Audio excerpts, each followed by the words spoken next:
할렐루야. 참 좋으신 주님의 은총과 평화가 우리 가운데 늘 함께 계시기를 주의 이름으로 간절히 축원합니다. 사랑하는 교회 여러분, 한 주간 평안하셨습니까?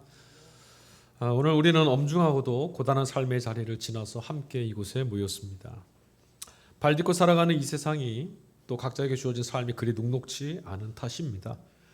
때로는 사막 가운데 홀로 버려진 것 같은 고독을 느낄 때도 있었고, 때로는 끝없는 경쟁과 속임수 속에 나만 혼자 낙오되는 것은 아닌가 두려움에 사로잡히기도 했습니다. 열심히 살았다고 자부했지만 돌아보면 손에 쥔 것이라곤 아무것도 없는 것만 같아서, 또 오히려 믿었던 이들에게 배신당하거나 허무에 덫에 걸려 버둥거리는 날들이 참 많았습니다. 그때 우리는 이렇게 질문하게 되죠. 하나님 도대체 어디 계십니까? 내 삶의 이 짙은 어둠 속에 과연 하나님이 계신 건 맞습니까? 삶의 막막함 속에서 터져나오는 우리의 이 물음은 오늘도 여전히 계속되고 있는 것이 사실입니다. 성령 강림 이후 9번째를 맞게 되는 오늘 주일, 우리가 함께 읽은 새 성서일과 새 본문 말씀들은 우리 각자가 겪고 있는 절망의 한복판을 관통하며 비록 아직 눈에 보이지는 않지만 이미 그 안에 깃들어져 있다고 하는 하나님의 나라를 들여다볼 것을 요구하고 있습니다. 자, 오늘 이 시간 인간의 실존을 꿰뚫어 보시는 주님의 음성에 귀를 기울이면서 우리를 짓누르는 현실의 무게를 넘어서는 하늘의 기쁨과 은총을 발견하실 수 있기를 주의 이름으로 간절히 축복합니다. 자, 먼저 우리 일독서 창세기 29장 말씀, 야곱의 서글픈 인생 이야기를 읽었습니다. 야곱, 아시다시피 그는 태어날 때부터 형 에서의 발뒤꿈치를 붙잡고 나왔던 사람이죠. 이름 자체가 발뒤꿈치, 남의 뒤꿈치를 붙잡고 난 자, 어떻게 해서든 남을 이겨먹고 움켜잡고 빼앗아야만 살 수 있다라고 하는, 그러니까 조급함에 내몰린 연약한 인간 본성을 고스란히 보여주는 상징과도 같은 인물입니다. 그는 아버지 이삭을 속였습니다. 그리고 형 에서의 장자권을 가로챘습니다. 악착같이 늘어지며 수단과 방법을 가리지 않고 제 몫을 챙기려 했던 인생이었죠. 하지만 정작 형 에서를 속이고 모든 것을 얻었다라고 생각했던 바로 그 순간 그에게 찾아온 것은 풍요가 아니었습니다. 오히려 광야의 고독만 그를 감쌌습니다. 살기를 띈 채 자기의 장자권을 빼앗아간 이 동생 야곱을 찾아서 그의 목숨을 노리며 쫓아오는 형을 피해서 야곱은 도망쳤고 결국 홀로 남게 됐습니다. 그리고 극심한 고난과 절망의 벼랑 끝에 이르른 광야 베델에서 돌베개를 베고 잠이 들었었죠. 우리 지난주 읽은 본문입니다. 그가 하나님을 만나고 난 이후에 바로 자신이 그토록 매달렸던 장자권, 아버지의 축복, 또 그로부터 물려받을 재산 같은 것이 결국 자기를 구원해 줄 수 없다라는 사실을 깨달았습니다. 그 고독한 절망의 자리에서 그를 사로잡았던 것은 지금 여기 계신 하나님 그분뿐이었습니다. 다른 것들, 그렇게 붙들으려고 했던 것들이 정작 자신을 도와주지 못했고 홀로 있는 것만 같은 그곳에 하나님만 계시더라. 인간은 사방이 막히고 붙잡고 있던 모든 것들이 무너져 내려서 결국 홀로 남게 되는 고독한 절망에 이를 때 마침내 눈을 들어 하나님을 찾곤 합니다. 참 신기하고 아이러니한 존재가 바로 우리들입니다. 야곱의 인생은 그 베델의 밤 이후로 완전히 다른 방향으로 흘러가기 시작합니다. 지금까지 향하였던 걸음과 완전히 달라졌어요. 형을 속이고 아버지를 속였던 그 똑똑하고 영악했던 야곱. 그런데 오늘 본문의 말씀을 보니 타향살이를 하며 만났던 외삼촌 라반의 집에 가서 그가 열심히 살았는데 그 외삼촌 라반에게 철저하게 속임을 당하고 맙니다. 사랑하는 라헬을 아내로 얻기 위해서 7년 동안 정말 머슴처럼 일했는데 첫날 밤을 지내고 눈을 떠보니 라헬이 아니었습니다. 신방에 들었던 것은 그의 언니 레아였죠. 생각해 보십시오. 남의 얘기니까 우리가 이야기처럼 읽었지 얼마나 기가 막히고 억울할 일입니까? 물를 수 있는 것도 아니고 밤새도록 사랑 속에 속삭였던 이가 라헬이 아니었다, 레아였다는 사실을 깨달았을 때 야곱이 느꼈을 참담함과 배신감은 말로 다할 수 없었을 겁니다. 그런데 인생이란 게 이런 것 같습니다. 남의 뒤꿈치를 붙잡고 악착같이 속이고 또 빼앗는 방식으로 살 수는 없습니다.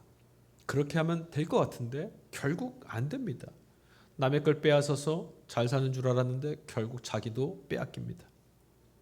그런 방식으로는 결코 복된 삶을 살 수가 없죠. 형의 발뒤꿈치를 붙잡고 성공했다고 생각했는데 결국 자기 자신도 삼촌에 의해서 발뒤꿈치를 붙잡히고 마는 이 서글픈 이야기.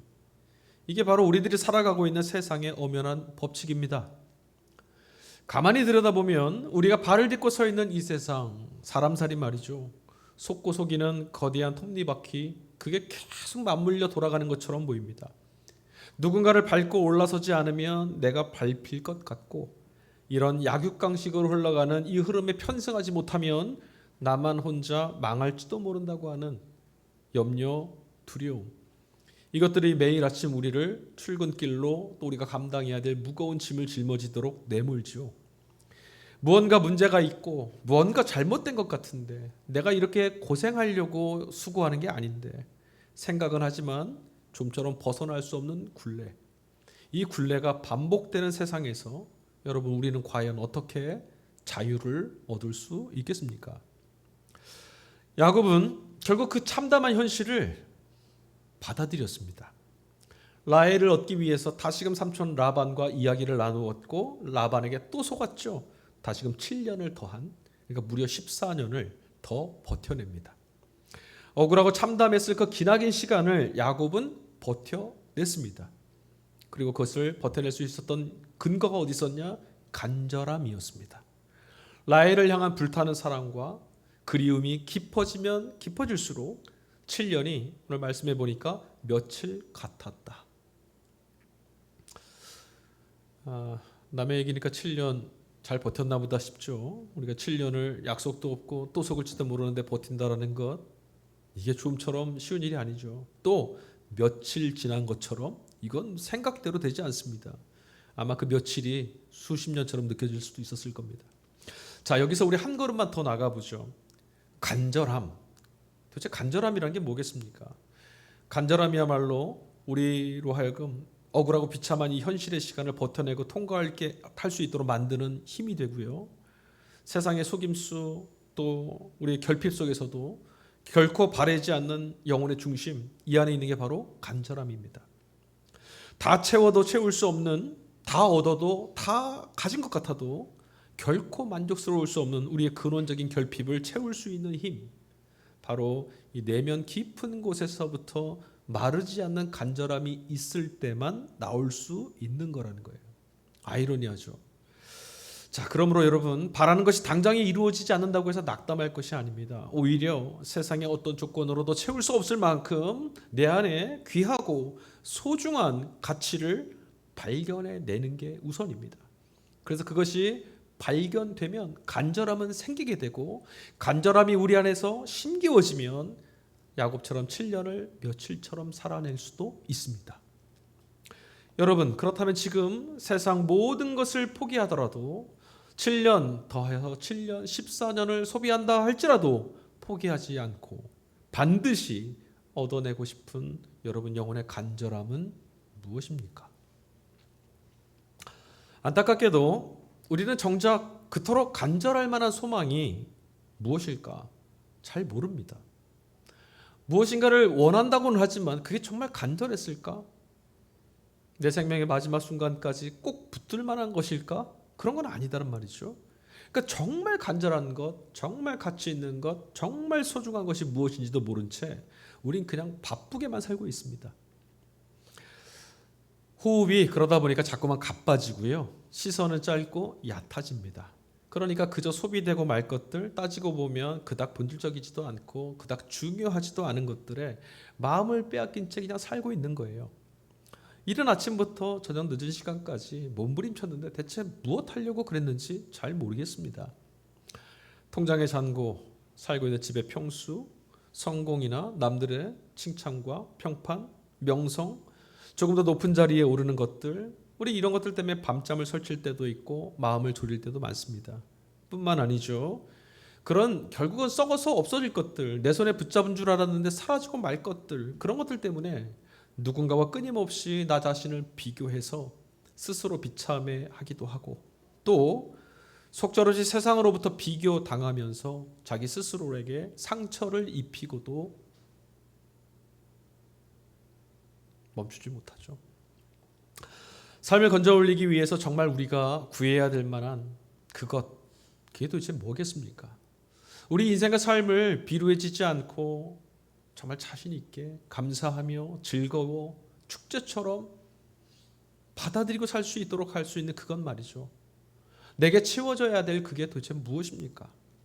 우리 영혼의 근원적인 목마름을 해결해주고 다시는 배고프지 않게 해줄 만한 영원한 가치, 배고픈 자리에 있더라도 그것 하나만 있으면 배부를 수 있는, 목마른 자리에 내몰린다 할지라도 이것 하나만 있으면 갈증이 해결되는 것 같은 그런 것 말이죠. 그게 뭐가 있겠습니까? 돈이나 명예, 건강이나 성공 같은 것으로 마음의 빈 곳을 채우려고 힘쓰는 세상과 달리 여러분, 오늘 우리는 조금 솔직해졌으면 좋겠습니다. 그런 것들로 정말 비워져 있는 내 가슴이 채워지던가요? 세상의 조건들 중에 모든 것을 결핍으로 먹어치우는 죽음이라는 냉혹한 벽 앞에 설 때 우리를 지켜낼 수 있었던 것이 그 중에 단 하나라도 존재했습니까? 무관심한 듯 그냥 바쁘게 살 때는 모르겠지만 여러분, 우리 각자가 인생의 밤을 만나서 이런 문제를 진지하게 고민하게 되면 우리는 그 순간 끝도 모를 어둠에 떨어지고 맙니다. 왜냐하면 이런 허무와 죽음 앞에서 스스로 답을 찾아낼 수 없는 한계를 가진 것이 바로 우리이기 때문이죠. 자, 오늘 이독서 로마서 8장 말씀을 읽었습니다. 바울 사도는 바로 이 지점에서 아주 천둥 같은 말씀으로 우리의 마음을 일깨웁니다. 로마서 8장 26절. 이와 같이 성령께서도 우리의 약함을 도와주십니다. 우리는 어떻게 기도해야 할지 알지 못하지만 성령께서 친히 이루 다 말할 수 없는 탄식으로 우리를 대신하여 간구하여 주십니다. 느닷없이 우리 각자에게 낯설은 날이 찾아들 때, 그런 순간이 오면 당장 뭘 구해야 되는지, 또 당장 어떻게 기도해야 될지도 떠오르지가 않습니다. 정신이 하나도 없죠. 신음조차 나오지 않는 완전한 영적 파산에 떨어질 때도 있습니다. 그런데 그때 우리 안에 찾아오셔서 인간의 언어로는 다 담아낼 수 없을 만큼 깊은 탄식으로 우리를 대신하여 우리의 존재를 감싸고 울어주시고 하나님께 간구하여 주시는 분이 있다고 합니다. 바울은 우리 안에 찾아와 계시는 바로 그분이 이 깊은 탄식을 통해서 마침내 우리 인생의 가장 복된 종착지, 배고파도 배고프지 않고 목말라도 갈증 느끼지 않을, 영원히 우리 영혼을 채우고도 남음이 있는 충만으로 이끌어줄 그 종착지를 발견하고 나아갈 수 있도록 북돋아 주신다라고 확신했습니다. 그가 누구냐? 바로 성령입니다. 바울은 이 성령이 우리를 도우시는 이 일을 경험하는 것, 이게 바로 하나님을 경험하는 것, 하나님의 사랑이 이와 같다고 말합니다. 사랑은요, 용납과도 같습니다. 사랑은 값을 치르는 거래가 아니죠. 사랑은 그냥 상대를 받아주는 겁니다. 쓸모없는 존재로 전락해서 언제 어떻게 버려질지도 모른다고 하는 근원적인 불안과 염려로 내몰려 있지만 이거 극복해낼 능력이 없는 우리 자신을 하나님은 존재만으로도 흔들리지 않도록 받아주시고 지탱해 주십니다. 그것을 바로 우리는 사랑이다라고 말하는 거죠. 정말 그렇습니다. 생각해보면 세상 모든 사람들이 나를 향해서 손가락질하고 비난한다고 해도 대체 너 왜 그랬느냐? 허물을 묻지도 않고 따지지도 않고 윽박지르지도 않고 그냥 이유 없이 있는 그대로의 나를 그냥 감싸줄 수 있는 사람, 단 한 사람만 그런 사람이 있으면 우리는 세상 끝자락에 내몰려 있을지라도 다시 일어설 수가 있습니다. 사랑은 그런 거죠. 그러나 안타깝게도 우리 내 사랑이라는 것은 늘 한계가 따라옵니다. 영원할 것 같은 사랑도 시간이 지나면 식습니다. 조건에 따라서 배신할 때도 있습니다. 무엇보다도 상대를 끝까지 책임지고 끝까지 지켜낼 능력이 우리에게는 없습니다. 사랑하지만 사랑을 지켜낼 힘이 없다라는 겁니다. 그러나 바울은 우리의 이 유한한 사랑을 넘어서 예수 그리스도 안에서 나타난 온전하고 완전한 하나님의 사랑을 나는 목격했다라고 말합니다. 십자가라고 하는 극단적인 절망, 저주의 자리에 내몰려서 처참하게 죽임당한 인생, 그 예수의 실패해버린 것 같은 삶을 결코 포기하지 않으시고 다시 일으켜 세우신, 이렇게 끝날 수는 없다고 다시 일으켜 세우신 하나님의 손, 하나님의 신실하심, 하나님의 역사, 이것이야말로 하나님이 우리에게 보여주신 사랑이 아니겠느냐라고 말합니다. 바울은 예수 안에서 발견된 하나님의 그 사랑을 목격하고 어떤 형편에 떨어진다 할지라도 하나님은 나를 지켜내실 수 있다고 믿었습니다. 하나님은 나를 받아주실 거라고 믿었습니다. 사랑은 그런 거라고 믿었습니다. 로마서 8장 35절, 38절에서 39절까지 말씀, 서신서의 결론이죠. 환난이나 공고나 박해나 기근이나 적신이나 위험이나 칼이랴 내가 확신하노니 사망이나 생명이나 천사들이나 권세자들이나 현재 일이나 장래 일이나 능력이나 높음이나 깊음이나 다른 어떤 피조물이라도 우리를 우리 주 예수 그리스도 안에서 하나님의 사랑에서 끊을 수가 없느니라. 설령 그것이 죽음이라 할지라도 우리를 하나님 사랑에서 끊을 것은 없다. 다시 말씀드리면, 뒤집어서 이야기하면 하나님은 그 어떤 것 앞에서도 우리를 반드시 지켜내신다. 바울의 이 압도적인 선언 속에서 모든 절망을 삼킨 채 찬란하게 빛나고 있는 하나님의 나라, 우리를 도우시며 우리와 함께 계신 그 하나님을 발견하실 수 있기를 주님의 이름으로 축복합니다.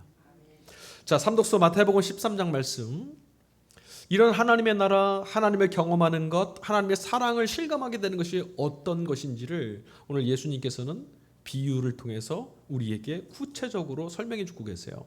천국에 관한 비유죠. 천국. 흔히들 우리는 천국이라고 하면 이 땅에서 벗어나서 죽으면 가는 어떤 이질적인 공간, 이질적인 장소, 황금길 같은 걸로 포장된 유토피아 같은 거 떠올리곤 합니다. 그런데 여러분, 성경이 말하고 있는, 소개해 주고 있는, 예수님께서 우리에게 설명해 주고 있는 천국, 즉 하나님의 나라는 장소의 개념을 넘어서서 온전한 사랑이신 하나님을 대면하는 것, 그 하나님의 통치, 그 하나님의 다함이 없는 사랑을 맛보게 되는 것을 말합니다. 하나님을 여러분, 우리가 어떻게 실감합니까? 하나님이 얼마나 높은 분입니까? 그것을 실감하는 것, 하나님의 사랑이 얼마나 깊습니까? 하나님의 사랑이 우리를 얼마나 북돋아 줍니까? 이것을 실감하게 되는 것, 이게 바로 천국이라는 거죠. 초기교회 공동체는요, 그 무한한 사랑이신 하나님께서 예수 그리스도와 함께 또 예수 그리스도 안에 온전히 계셨기 때문에 복음서가 선포하고 있는 천국을 곧 예수님 자신이라고 믿었습니다. 그러니까 예수님을 만나면 누굴 만나는 거예요? 하나님을. 예수님을 보게 되면 그분의 삶과 그분의 일하심과 그분의 죽음과 그분의 부활을 통해서 누구를 보았냐면 하나님을. 하나님을 봤다란 말은 하나님의 사랑과 하나님의 용납하심과 하나님의 신실하심과 하나님의 영광과 하나님의 구원을 실감했다는 거죠. 그게 바로 천국이라는 거예요. 그래서 예수는 곧 천국이다, 이렇게 말한 거죠. 그 사랑만이, 그러니까 하나님만이 어떤 파괴적인 세력 앞에서라도 우리 존재와 생명을 끝까지 지켜낼 수 있는 영원한 생명이라고 믿었습니다. 이게 바로 영생입니다. 죽음도 세력도 힘도 높음도 권세도 그 무엇도 파괴할 수 없는 생명, 이게 바로 영생, 진짜 생명이라는 거죠. 이걸 눈으로 보고 영혼으로 실감하는 사람과 그냥 머릿속 지식으로 교리로 알고 있는 사람의 삶은 같을 수가 없습니다. 완전히 달라집니다. 어떻게 인간의 몸을 입고 저런 위대한 신앙의 길을 살 수 있었을까? 어떻게 가진 재산 다 뺏기고 어떻게 저렇게 서럽게 살면서도 저렇게 억울하면서도 감옥에 갇히면서도 찬송하며 살 수 있었을까? 우리는 종종 바울 사도나 또 우리 앞서 걸어가는 허다한 신앙의 선배들, 초기교회 순교자들을 보면서 감탄할 때가 있습니다. 그런 이들을 볼 때마다 놀랍고 그래서 더욱더 의지적으로 결단하고 노력해서 그들을 닮아가려고 애를 씁니다. 그런데 여러분, 그게 잘 되던가요? 단언컨대 말씀드리지만 인간이 율법적인 노력이나 억지 결단으로 결코 그 길을 따라갈 수가 없습니다. 흉내를 낼 수 있을지 몰라도 결국 그 길 앞에서는 다 무너집니다. 신앙은요, 의무나 도덕적 과제가 아니라 경험이며 발견이고 놀라움이고 경탄입니다. 예수님은 이 신비로운 천국의 가치를 오늘 비유의 말씀을 통해서 아주 명쾌하게 우리가 설명해 주고 있어요. 이 경험이라는 것, 하나님을 만나는 것, 그게 천국이라고 그러는데 그것이 도대체 뭘까? 이렇게 비유하셨어요. 여러 가지 천국의 비유가 나오지만 대표적인 것, 밭에 감추어진 보물의 비유. 어떻습니까? 어떤 이가 지나가다 밭을 봤는데 거친 땅입니다. 아무것도 심지 않았고 뭘 심어도 잘 나를 것 같지 않는 수고로움이 훨씬 더 많이 들어갈 것 같은 그런 땅을 봤어요. 근데 이 사람이 그 땅을 보고 기뻐하며 돌아가 자기의 모든 재산을 다 팔아서 그 밭을 샀다고 합니다. 자, 이어지는 다음 비유는 뭐냐? 좋은 진주를 발견했던 어떤 상인의 비유입니다. 천국이 이런 상인과도 같답니다. 이런 농부와도 같답니다. 그 상인은 어떻게 했습니까? 집에 가서 재산을 또 다 팔았습니다. 그리고 뭐예요? 이 값진 진주 하나를 샀습니다. 이 비유의 핵심은 뭘까요? 밭에 감추어진 보 하나, 조개 속에 들어있는 진주 하나를, 값진 진주, 그것을 발견한 농부나 상인, 이게 천국이라는데 이 비유의 핵심이 뭘까요? 천국을 위해서 희생하고 하나님의 영광을 위해서 고통받아라 이겁니까? 아니죠. 가슴 벅찬 기쁨과 감격, 발견했던 그것 안에 놀라움이 있구나 했던 경탄이에요. 이게 천국이라는 거죠. 와, 이런 것들이 있구나. 분명히 한번 생각해 보십시오. 당시에 주변 사람들이 어땠을까요?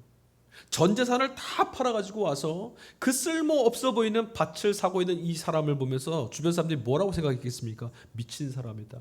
정신 나갔네. 왜 저 쓸모없는 밭을 사느라 가산을 다 탕진하는 것이냐. 손가락질 했을지도 모릅니다. 아니 그랬으면 틀림없어요. 그런데 여러분, 농부의 얼굴에는 숨길 수 없는 웃음이 배어 있었을 겁니다. 왜 그렇습니까? 왜 그렇죠? 그 밭 안에 감추어진 보물의 가치를 자기만 알고 있으니까요. 나는 봤거든요. 진주 발견했던 상인도 똑같죠. 조개 안에 진짜 값진 진주가 들어있음을 알기에 아무것도 아닌 것 같은 조개 하나를 전 재산을 두고 샀습니다. 진주를 발견하지 못한 사람의 눈에는 쓸모없는 겁니다. 그러나 진주를 발견한 이에게는 이거 아깝지 않은 거죠. 너무 좋은 거죠. 자신의 모든 소유를 팔아낸 행위는요, 오늘 본문의 말씀 속에서 억지 헌신이나 결단 같은 게 아니죠. 천국을 발견하기 위해, 천국을 얻기 위해서 뭘 하지? 아닙니다. 지금 내가 겪고 있는 형편이나 삶의 고단함 자체를 그냥 단숨에 무효화시켜버릴 수 있을 만큼 압도적인 기쁨을 발견한 거예요. 그것을 발견했기에, 자신의 삶 가운데 그게 임하였음을 발견했기에 그는 기꺼이, 아니 즐겁게 자신의 낡은 모든 것들을 처분할 수 있었던 거죠. 어떤 부족함도 느낄 수 없는, 야 이거 하려면 이거 좀 아까운데, 전혀 없었어요. 그런 완벽한 만족감, 그게 바로 예수 그리스도라고 하는 보화를 발견한 이들이 누리는 경험 천국이라는 거예요. 그러니까 우리가 예수 믿으면, 예수 믿어서 무엇을 이 아니라 예수를 알고 예수를 만나고 예수를 경험하는 것, 이게 천국이라는 거예요. 그러나 여러분, 예수 믿으시면서 여전히 부족한 게 있고 예수 믿어서 더 무엇을 어떻게 해야겠다라는 마음이 드시걸라, 아 내가 아직 천국을 잘 모르는구나, 내가 예수님 잘 모르는구나.